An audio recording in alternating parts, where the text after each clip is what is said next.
Alert Weather with Chief Meteorologist John Carroll. We were in the 90s today. The fuel on the ground, in other words, the grass and the pine straw and everything that can burn was very dry. Haven't had much rain at all for several days now, in fact, weeks. So it was ripe today for if a fire started, it would spread rapidly, and that's exactly what's been going on. So let's take a look here live from the Aubrey Butte camera. And you could see now the column is not necessarily going straight up. Okay, oftentimes when the fire isn't as hot, it won't go straight up. The hotter the fire, the column is a little bit more vertical. Now with the winds kind of shearing it off and pushing it through to the north and east, and more than likely not as hot as it has been, we are seeing this column change more with a, not, I won't want to say horizontal, but it's definitely not as vertical as it has been.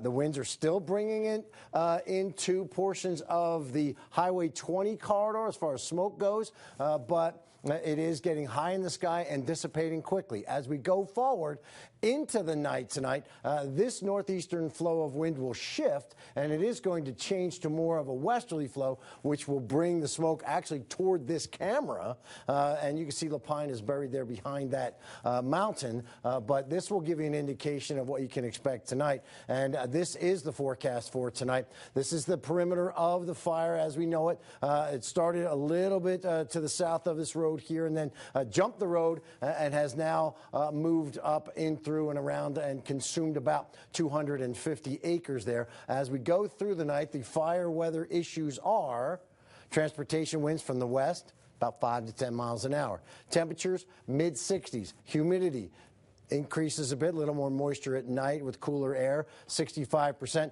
And the good news is that there's not a high percentage of extreme fire behavior, but it is still going to more than likely continue to grow. We do have a fire weather warning tomorrow for areas to our south. That includes portions of Klamath County and in through Lake County as well as Harney County. And that is not our area, but we're close enough. It's just getting to the edge of Deschutes County. Here's what we are expecting tomorrow. 82 degrees in Bend, 83 degrees in Redmond. We'll break it down. We'll be in the low 80s at noon in both locations, and then cool down in the afternoon as we move forward towards a cooler Thursday. Thursday, we'll have a brief cool down into the 70s, but we're generally still concerned about the fire. And, of course, summer weather is here. We're ending June on a warm note and getting into July on a warm note. We do have some showers. Now, the showers oftentimes are problematic when there is a fire. You say, oh, good, that'll put the fire out. These probably, since we're so dry, this rain is evaporating before it gets to the ground, and that may generate some wind at the surface, so that's a problem. Moisture pattern is on the dry side. We have this slot here of dry air. That's coming up into our region. Now, we do have winds that are at 11 miles an hour in La Pine, but calm in Sun River.